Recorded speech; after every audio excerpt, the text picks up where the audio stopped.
Thank you for tuning in to the next feature of the Small Business Showcase. I'm your host, B-rad. We want to give a shout out to our lovely sponsors, Brandy Pendleton with Pendleton Heating and Cooling, I Heart Mac and Cheese, both in Woodman and Pueblo, with Carrie Mann as the owner.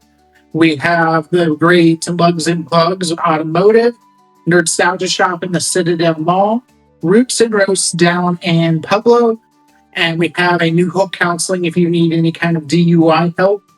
And we have Snooze AM Eatery as well. So big shout out for them. Don't forget the code showcase. At the end of the video, we'll have on what the showcase codes will get you for each sponsor. I am actually joined with two lovely ladies today. They are both medium psychics. So we're going to have a unique episode. They're going to teach us what they do, how psychic is a four-letter word, and maybe we'll even get lucky enough where they'll bring in some kind of reading to showcase how this stuff really is real. And if you like the video, like, comment, subscribe.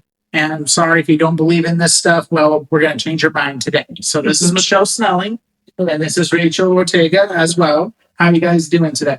Great. Good. Excited to be here. Thank you both for being on. So let's start with, psychic being a four-letter word. What do you guys mean by that? Because they specifically said they want to make sure we touch on this. So I figured this would be a great way to start. Who wants to start that? Well, I can go. So what we and Michele have talked about is psychic is not a four-letter word. So a lot of people are afraid of the word psychic. It's, carries a negative connotation, or people are just afraid of it because they don't understand it. They don't know what it means. And I always tell people, I read energy. That's it. I'm an energy reader. I read energy just like everybody reads energy. I'm just a little more in tune. Michelle's a little more in tune than most people. And it's not a scary word. So early in my journey, when I was coming up with my business cards, I was going to put intuitive, right? Because that's a little more easier to digest, right? It's not as scary. But I kept hearing this voice saying, no, you're a psychic medium. And I was like, no, I'm not going to put that. People aren't going to like that. I'm going to put intuitive something. And I kept hearing, no, you're a psychic medium. And so I'm like, fine. And so coming out in public with what I do, I got a lot of backlash because I said I was a psychic medium. And a lot of people were upset, telling me I was wrong or I shouldn't be doing that. And I asked somebody one time, I said, so if I were to call myself intuitive, would that be okay? And they said, yes. And I'm like, but why? It's just labels. And I said, besides, it doesn't fit on a business card. And so I've always stood firm and no, I'm a psychic medium and psychic is not a bad word. What about you, Michele? Well, this conversation between Rachel and I actually started because she asked me why I call myself an intuitive medium. And I explained to her that for a long time, the word psychic, and I just didn't mesh. I didn't want to be called a psychic, not because I don't believe in it or I think it's bad, but because I didn't want people thinking I'm a fortune teller or that I'm predicting their future, because that's not really what I do. And I don't know, I don't know where I picked up all of the stuff about psychic along the way, but I did. And that really got me thinking, that conversation with Rachel. And actually, after that conversation, I went home and I was mailing orders and I grabbed a bag. I just reached in and grabbed a bag to put all my packages in, and the bag was psychic. It said psychic on it. So I was like, okay, I hear you. It's not that. And so since then, I've been sitting with it a lot. And like with the word, what does it mean to me? Do I feel like I am a psychic? And yes, I do feel like I am a psychic. I feel like that word is very charged in our culture, as it has a lot of negative connotations. And I want us to take the word back, because it's not a fortune teller. It's not that. I actually looked up the word, and because I thought I want to see what it is, right? Because I feel like I know now what my definition, the difference between intuitive and psychic is, right? But I wanted to look it up, and the word psychic actually comes from the Greek word I'll probably butcher this, psy, psy, psychios or something like that. And it means of the soul. So it literally means that you are connecting to the soul on the soul level, the unconscious level, which is beautiful. And when you take that psychic and intuitive, everybody has an intuitive ability. We're all intuitive. It's our own, I call it our GPS, our guidance for spirits. But not everybody is psychic, right? Not everybody, like Rachel said, tunes into that energy at that level. And so I'm proudly claiming that name now. That's it. I think that I wouldn't say Hollywood, but at least TV commercials back in the day in the 90s and early 2000s did give a bad thing with psychics. Those little Miss Rito. yeah. Oh, give me a call. Don't in a minute, and I'll read your fortune. You know, but funny, those things fell off pretty quick, especially when they found out that they were just big scams. So, how do you guys help people understand that you're not like Miss Cleo? Because when people think psychic, they do think, oh, that's still to this day because it ruined that name. And like what you said, you're bringing it back. Well, I think it's essential for me. The way that I show people that I'm not Miss Cleo is by showing them I'm not Miss Cleo, right? By having an actual experience with me where there's evidence, because I'm an evidential medium, and coming through with very clear things, right? It's not just general. It's very specific and it's very clear. And also I think if any of your viewers are thinking of getting a reading with someone, whatever it is, a psychic reading, a mediumship reading, a tarot card reading, vet the person. And what I mean by that is ask around, get recommendations. Don't just go to anybody. Would you have anything to add to that? Well, I to touch on what Michelle said, there are, unfortunately, there are people in our industry that are not working in integrity, right? And they're not. And so, what I love about Michelle and what I try to do with myself is just always having strong ethics and strong integrity. If I meet somebody and they sign up for a reading and we're not connecting, I'll reschedule them. I won't charge them to come back. That's just something I do because I don't want to give somebody a half-ass reading. Right. And sometimes it's just a timing thing. I've only had to do it a couple times, and the second time it was always a great reading. But I think working in integrity, there's some do's and don'ts. If you want to be an ethical medium, psychic medium, which I'm very strong in ethics and integrity. I know Michelle is as well. Like I won't read someone's energy without their permission. I won't just start giving people messages, without asking them for their permission first. Like there's a lot of do's and don'ts in our industry to follow if you want to work in ethics and integrity. So, how young were you guys when you guys started noticing the abilities, or did someone teach you, or was it natural? How did that start for you guys? Do you want to start, Rachel? Yeah, I don't know, ever since I can remember. I remember probably like 4 years old, maybe 3 or 4, waking up one night, where they had bunk beds, and there was a woman standing in my room, and she had this like white dress, and she looked kind of illuminated, and she was blonde, and I remember it scared the hell out of me, and I got up and ran into my parents' room, and I was like, there's a ghost in my room, and my dad's like, you're just having a bad dream, and put me back to, of course she was gone when we got back. And, so it put me back to bed. And then through the years, I would see things, hear things, feel things.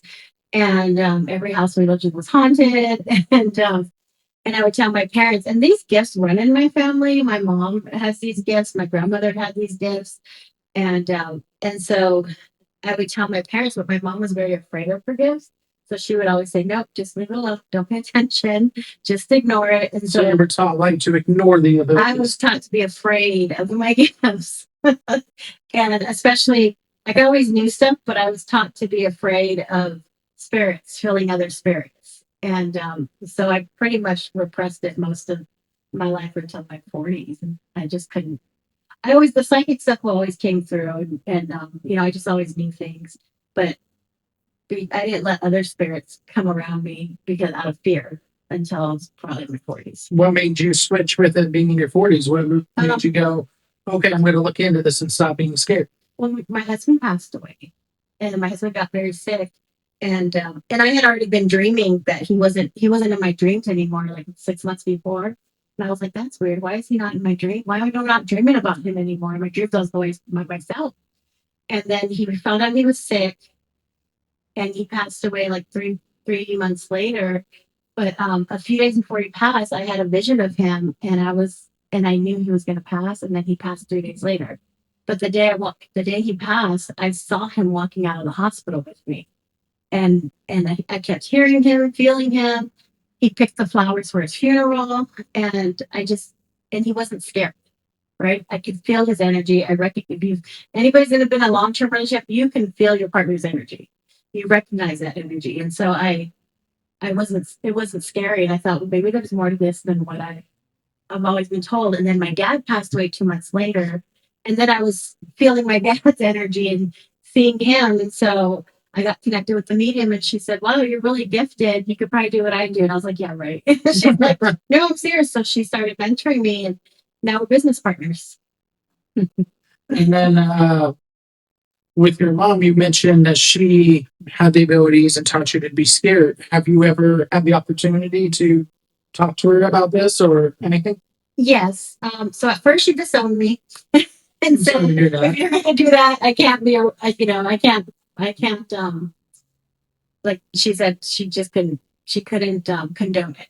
And I said, well, Mom, I can't go back. This is who I am. And I'll miss you. And then she started talking to me again. And now we have a really good relationship now. And it still kind of scares her. So I just don't talk to her too much about it. She talks to me about some stuff though, with experiences. So she's opening up a little bit. She opens up a little. I mean, she's not scared anymore. She just doesn't understand it. And she's okay with that, with not understanding it. Now, Michelle, what about your story? How young did you have a similar path, or what's your story? As long as I can remember, I've seen things, known things, all of it. I wasn't really scared when I would see people in my room for some reason. I don't know why. I should have been, but I wasn't. And then I would just know things. So I would tell my mom things like, so-and-so's going to have a baby. And she'd say, no, they're not. And then 2 days later, we'd get the call that they were going to have a baby, or so-and-so's coming to visit her. I just knew stuff that I should have known. But my mom never, unlike Rachel's mom, my mom didn't say that was awful, but she also didn't say it was great. She just didn't really acknowledge it. So I just assumed everybody was that way. And then I went to a slumber party one time, and we were doing something, and there was this lady there, and I knew this stuff, and everybody was like, what? And I realized, oh, nobody else sees her. Nobody else is tuned into this. And that was the first, I was probably 12, and that was the first time that I really realized, oh, I'm not like everybody else. And then I shut it down because something scary, I didn't predict it, but something happened when I was in college. So I shut it off until in my 30s when I knew like something's missing and this is what it is. And it's like, oh shit, but I opened back up.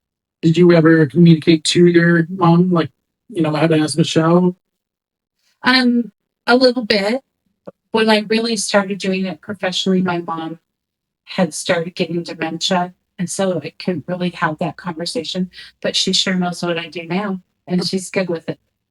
So if you're wondering, because they say they mention stuff and things like that, it is a cool thing because me and Michelle were sitting at Syndicate Empire once, and she's like, you do have the abilities. I'm like, what do you mean? And As a kid, I saw a little old lady in my room and it freaked my mom out. And I said, "Look, mom, there's grandma." And she grabbed me and ran me out of the room. And so people do have abilities and they are suppressed. And guess what? I was in my 30s when Michelle started mentoring me with this. So it is possible. And I do recommend to talk to either one of these ladies if you think you may have an ability that needs to be explored.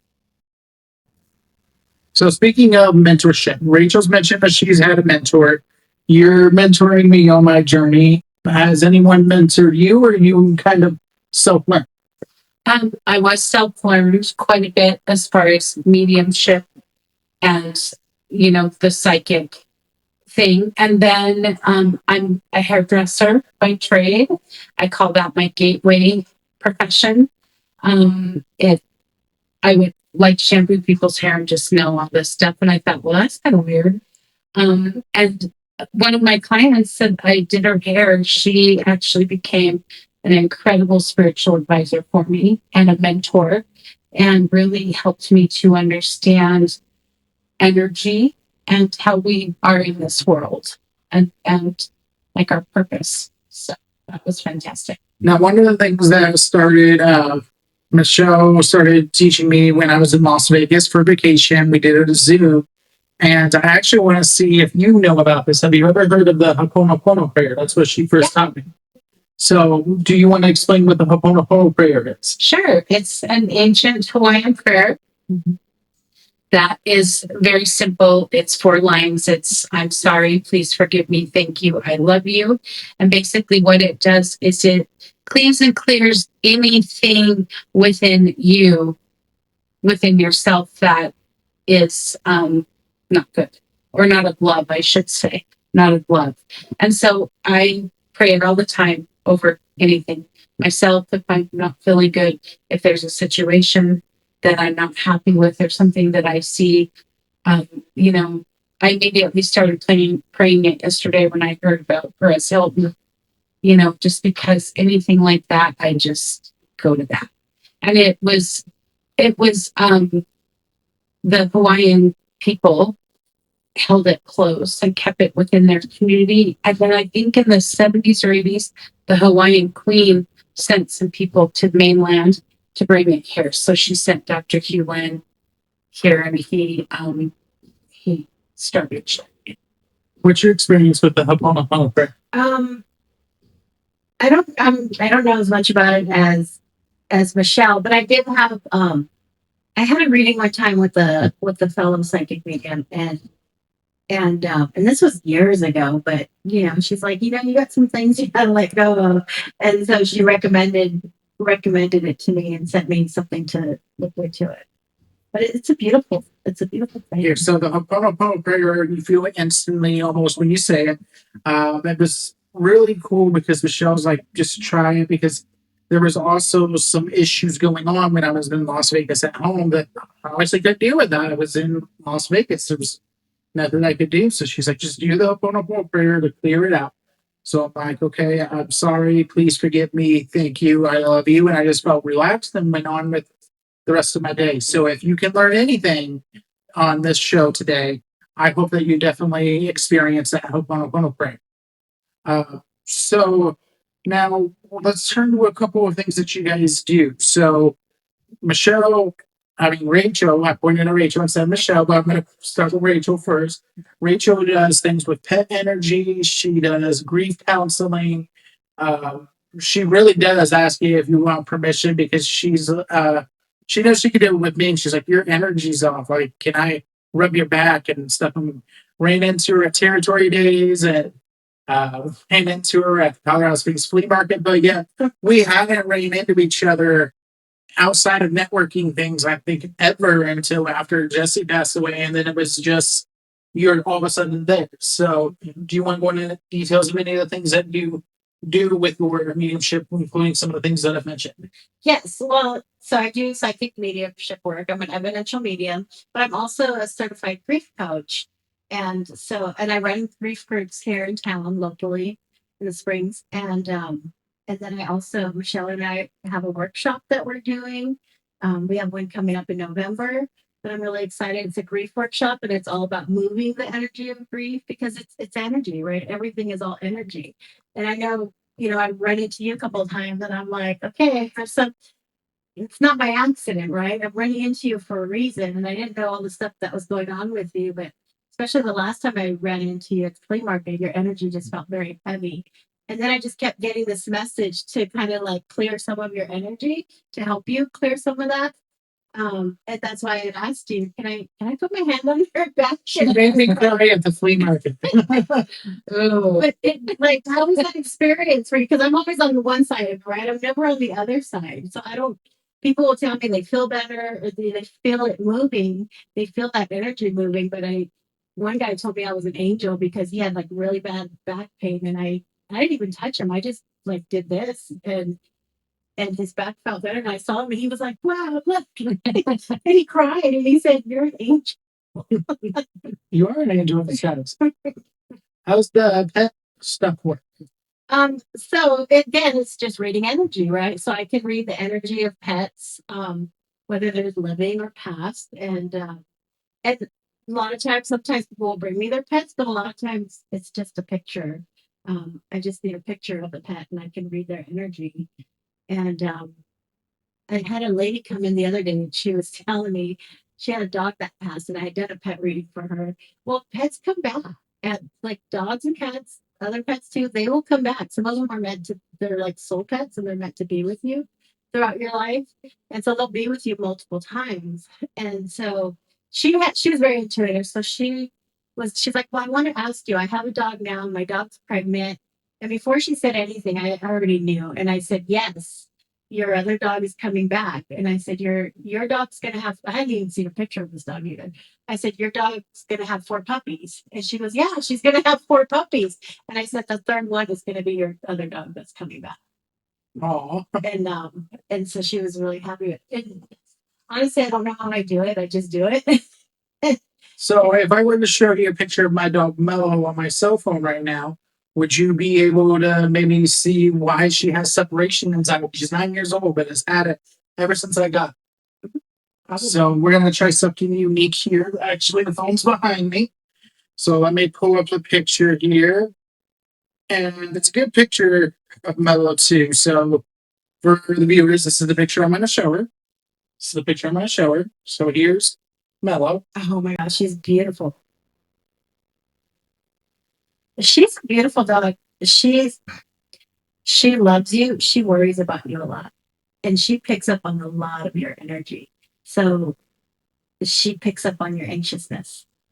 And she feels like it's her job to take care of you. So when you're not there, she can't take care of you.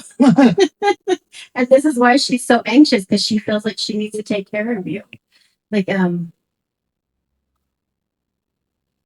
she was brought to you to be a companion to you, but also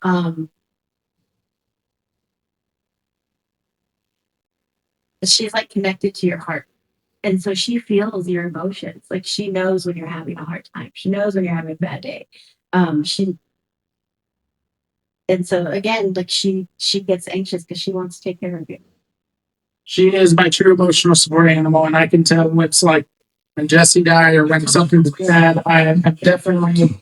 I'm impressed. They start saying where it was coming from. That's but yeah, Mellow can definitely tell she's my true emotional support animal with that. Actually, now I'm curious, just for fun. This one is my dog Hilda. She was abandoned in a kennel. She was skin and bones. I rescued her. She's got different energy. Completely two different dogs. She's like, okay, where the other one's more into, this one feels more like she kind of just hangs around, is what it feels like. She kind of hangs around. She kind of does her own thing. She feels like she can be a little grumpy too. She can be if you don't give her the attention when she wants it. Yeah. But yeah, she's got a very different energy. The other one is very like soul connected to you, very heart connected, and she's kind of just there for fun. She's just living her best. She's Mellow's dog, in my opinion. Yeah. So next we're going to turn over to Michelle. Michelle does Michelle in the middle every Wednesday, 12 to 3 on Syndicate Empire Radio and Mixler. It's a live show, and sometimes Rachel is on it as well. She also creates her own oils and stuff, and the sprays that she had. I swear when I use it in my house, it is way better than you can get with Febreze, Glaze, any of that stuff out there. But she even had a oil that she had me spray on me when Jesse first died, and help create a calmness and relaxation. And you said that you're also allergic to all the fragrances and stuff. So normally when we're in the office, you'll see a candle lit, but I don't have that candle today because of how sensitive she is. So yeah, definitely. Yeah. And so you also do readings and things like that. So let's hear your side now. Well, the essential oils came as a complete surprise. I call myself the accidental aromatherapist because, like, never did I think I'd be a psychic medium, but really, I never thought I'd do anything with oils.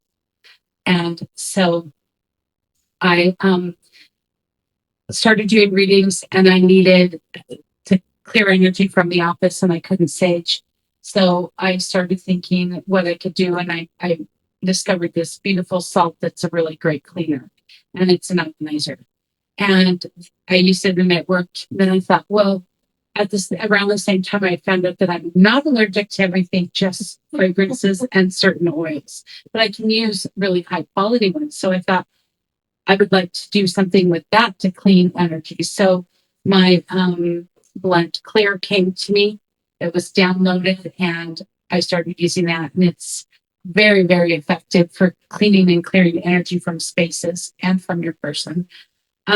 And that just started a whole new journey for me of doing blends for specific things, right? So I have one that's great for depression and anxiety, or it can help with depression and anxiety. I have several that are for the heart center, one specifically for grief, because grief is a very specific energy. Like Rachel said, it's all energy, but it's heavy and it's very specific. And speaking of pets, I wanted to just share this because I had a dog that we rescued, and she was the best dog ever. She was just the greatest dog. And she needed to lose a little weight, and we were doing everything, running, all this, and she couldn't lose any weight. And one of my blends, Protect, is for empathy overload, right? We take on other people's stuff. And I just had this hit one day, like, I think she's got empathy overload, and that's the weight. So I made a spray with my Protect. I used one of my sprays and sprayed her twice a day. And within like a week, literally the weight just went off of her, because dogs are very, very empathic, and they can take on a lot of things. Like Rachel was saying, that Mellow is your dog. She knows exactly what's going on with you. And that little sweet dog was just taking on all of our garbage. So do you have any of the oils to share with us today? I do. Today I've got two that I really love. These are some of my newer ones. This one is called, I've got the oil, and this is called Empower. Empower. Why is it called Empower? Because it empowers us. Oh, that smells really good. Oh, thank you. It grounds us into our root energy center. So it embodies us, and then it activates the core, our solar plexus area, so that do you put it like on your skin? Yes, you can diffuse it. You can put it right on your person. One of the specialties that you get with me is that I don't, it's not like the blends are not one size fits all. So I tune into your energy and recommend exactly what you need. Mm-hmm. And which is done with the sprays and oils that I've had. And then not only what you need, but then how to use them. Because we all have stuff that people recommended, and then we forget what to do with them. We just throw it in the back of the drawer or back of the cupboard. I don't want that. I'm not just about selling stuff. I want to help people remember who they are and move through this. So this is that. And then this one is a spray. And it's got that special salt that I was talking about, which is an ionizer. And that's why my sprays are effective as a deodorizer, because the negative ions in the spray connect to the positive ions that cause the odor. They attach to it and remove it. The other things that we use, candles and things like that, they just mask the smell. They don't actually remove it. And this one is called Spark. So I just spray it all around me. And this one is mostly for that solar plexus, that fire. Straight in my face. And you really do want to get it all over your face too. It's just really, yeah. But that one is for the solar plexus as well. That smells good too. Thank you. Oh, that cooled me on. Yeah. These are fantastic to use when it's hot. I spray right on the back of my neck and it immediately cools me down. So we're going to take a quick little break here because the last few minutes of the show is going to be a very interesting one. It's going to be thrown at both of these ladies, but I'll explain it off camera so they're prepared. So we'll be back right after this. All right, we're back with the Small Business Showcase. Again, I'm your host, B-rad. I'm joined by mediums Michelle and Rachel. And I want to specify that none of this is scripted. None of the interviews are scripted. I don't give them any questions beforehand. And what I've asked for them to do is to open up and see if either, Jesse will come through. I have him right here, or someone else in my family, or anyone who wants to come through. So I've asked them to open up. And they were not expecting this. I've mentioned about having a reading, but this is something unique that we're trying. So I'm going to turn the last part of the show over to both of them.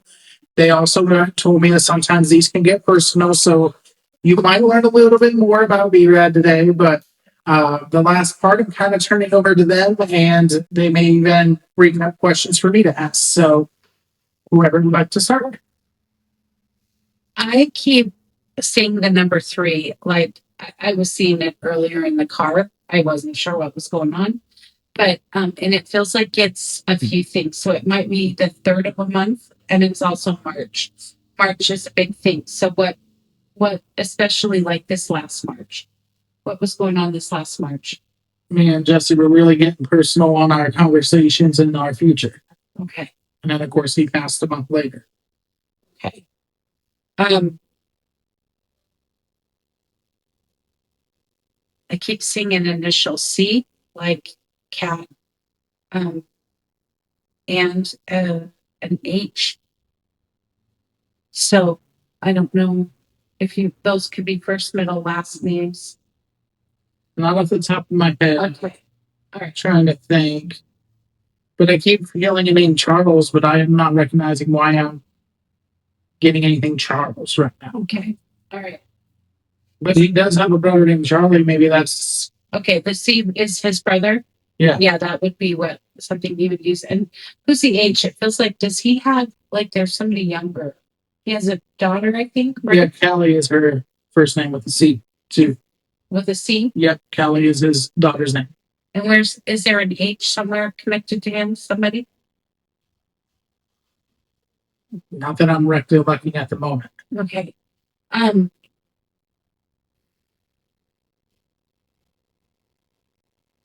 He's saying something and I can hear part of it and then it's like it cuts off. So what's the part you hear?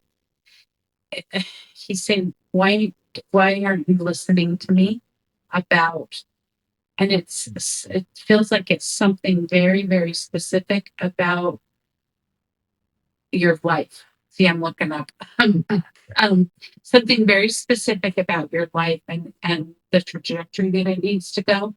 It's not just about work, it's about life in general. And it's like you're fighting against it. And he keeps bringing the message forward about he wants you to go this path. It feels like it's the most authentic you. It's the true you. It's almost feels like it's something with your name. Do you know what that is? Well, one of the last things that he said 2 hours before, because we talked on the phone 2 hours before he died, he wanted me to wear my crown and be the man that I can be and stop holding myself back. Okay. And do you feel like he's been bringing messages since he passed about how he wants you to move in? I could be probably blocking it because of the grief and everything going on and trying to get justice for him. Of course. And there's a lot. I mean, life is a lot, right? And then when you throw grief in the middle, Yeah. So I'll let Rachel, or do you have anything, and I'll sit Um, with this and see if I can get some more. to add to, well, just to like what I was getting to when you were talking is like stepping into who you really are, not who you think people want you to be. So being your authentic self and stepping into it with confidence. He did hate that I would worry about what people thought of me and stuff. Yeah. And so you have to just be you confidently. Like it's he doesn't want you to just be you. He wants you to be I keep hearing confidence, confidence. He wants you to be confident about it. He That's the wanted, crown part. yeah, he wanted me to wear the crown, be confident, and be basically royalty and king, be the Viking that I am. So is there a path, since Jesse's passing, is there a path in work or life that keeps coming to you and you're pushing it away because you think, oh, I don't see how that would work, or that feels scary or something like that? I have held myself back quite a bit. I mean, don't get me wrong, I've pushed myself forward, but Yeah. I've held myself back from all of it. Okay, well, this is like your permission slip. Yeah. So he told you that night when you spoke with him, put your crown on, be the man that you're here to be. And this is your permission slip with Rachel and I today to just really do it and honor that you're afraid. Call him in and say, give me the strength. Help me with that.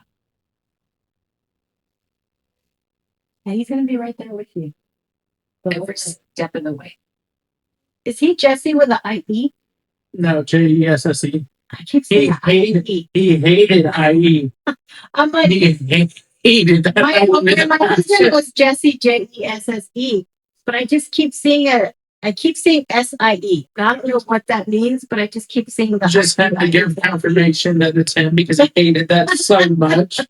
Like he hated that with a passion. You know, you taught. He wants you to know you taught. He learned a lot from you about being himself, about being stepping into who he is, and he's very grateful. He wants you to know how grateful he is to you because you, like, he learned a lot from you, and I feel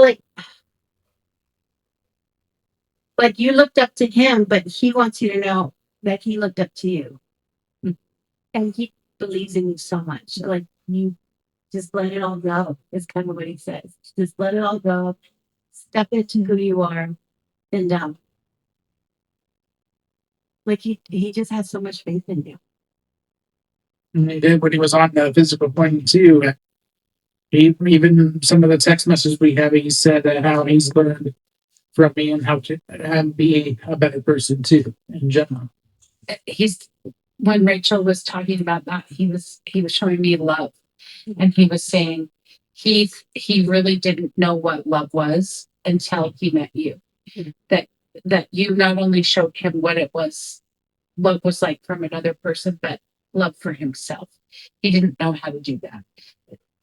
I feel like he came from chaos. Like his life just feels like chaos. And when you guys were connected, there was peace. You helped him find some peace, but his life just feels like chaos, and so he didn't really know how to love himself. He wasn't very grounded in life. He wasn't very embodied.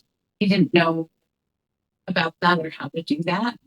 But it was like you were an anchor for him. So He was abandoned at McDonald's by his mom, went through the system, got beat by his adopted parents, and I had his daughter take it from me. I haven't seen his daughter since she was 3, and she's about to turn 12 or 13 now. oh my goodness. So yes, chaos. He didn't have a lot of anger, but I do, I help him with that, anger too.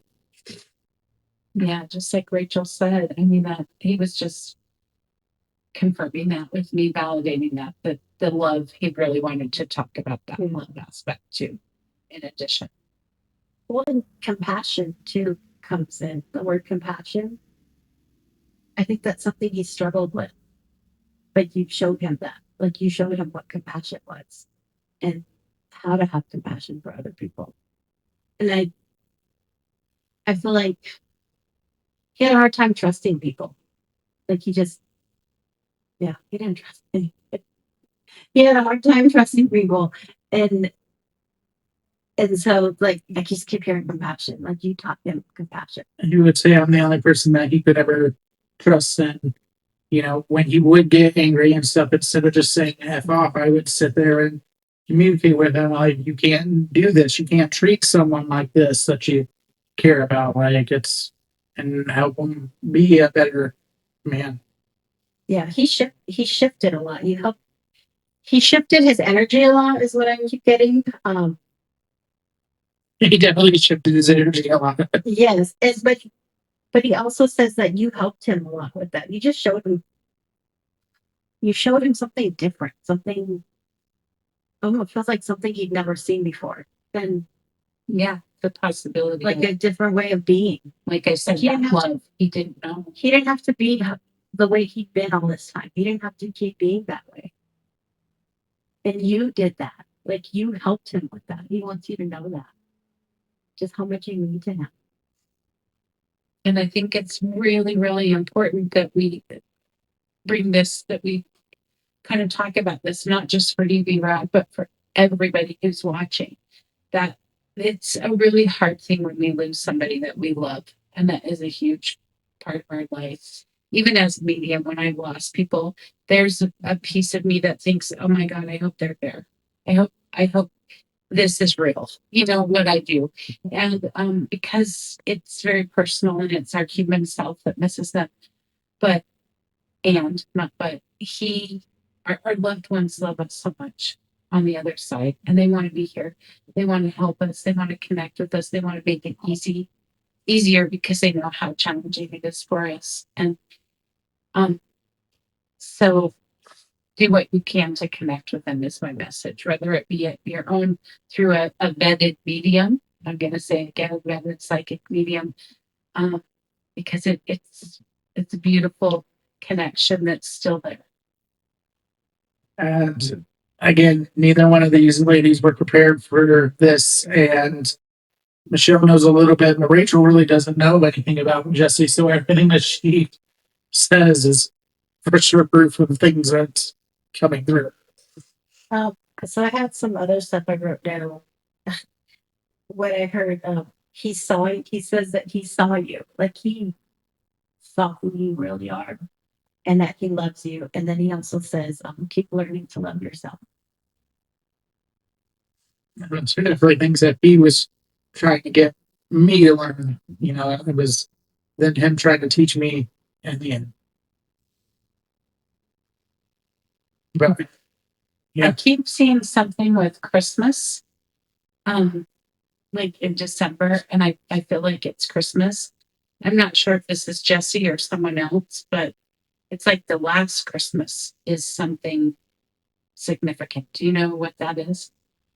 I really taught him what Yule meant in Norse mythology, and instead of it being Christmas and Jesus' birthday, Yule is the time of year where you can show people that you care, whether it's just a message, a phone call, and if Dominique wants to grab it from behind the camera, the Star Wars Legos is the last Christmas gift I got from him, and the knife sitting right next to it is also the first gift he ever given me. So that's the last Christmas gift. Okay. And then if he wants to grab that dagger, the dagger is the first gift he ever gave me because, with me being a Viking and the sun will of Vikings giving a sword or a dagger to people. And on the blade here, it's got BV on it that it engraved as well.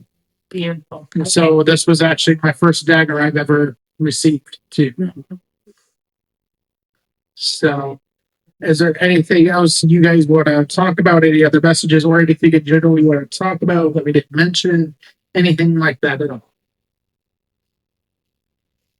I just think to reiterate what I said earlier, this connection is the connection that we have with our loved ones and people that have passed it doesn't end. It's unbroken. I mean, it's not broken, unbroken. And it's there for us. They want to connect with us. So it's up to us to. Anything else you would like to add before we end? I feel like your dad's here too. I keep getting your dad, your dad, your dad. What's his first name? Jeff? Jeff. Okay. I just kept getting your dad, your dad, your dad. And I feel like he wants to, like, he's with you all the time too. He watches over you. He's like making up for lost time. I don't know. Did you not like have a relationship with him for a while? Like He died when I was 7, and this year, August 23rd, marks 30 years since he's been gone. okay. He's like making up for lost time is what I'm getting. And I feel like, I just feel like, yeah, I feel like you guys didn't have a relationship. And Well, one thing I even learned in my, because I do ketamine therapy with Round the Block Healthcare, and one of the things last with the therapist is I didn't really, my memories are from like 5 and 6 years old. I only really have 2 years of memories, and it's not that much. well, he wants to apologize for not being there. But he was. He just was on the other side. And he also says that you've grown a lot, like just within the last few years. Like he wants to acknowledge seeing how much you've grown, like within yourself, within who you are, and he wants you to know he's proud of you. It's only something I wanted if it was proud of me. He is proud of you. And again, Rachel, I don't even think I ever knew that my dad passed or anything. I don't think I've ever told you. The 4 years, the last 4 years is what I've really changed my life and went through therapy and stuff like that too. Any other things before we sign off here on the show? I don't want to cut you guys short. No, I felt him, but I wasn't gonna say anything because I didn't get a whole lot. But then all of a sudden, when you were saying, "Oh, we're gonna be done," I was like hearing him more. Like, "Hey, don't forget I'm here." Well, I thank you both for being on here and being vulnerable to do the readings. And thank you everyone for tuning in. If you like the video, like, comment, subscribe to the channel. Again, shout out to our sponsors, Pendleton Heating and Cooling, I Heart Mac and Cheese, Suzanne Eatery, Lugs and Plugs Automotive, Nostalgia Shop, and New Hope Counseling. And watch our YouTube channel for the next couple features coming up. Have a great rest of your day.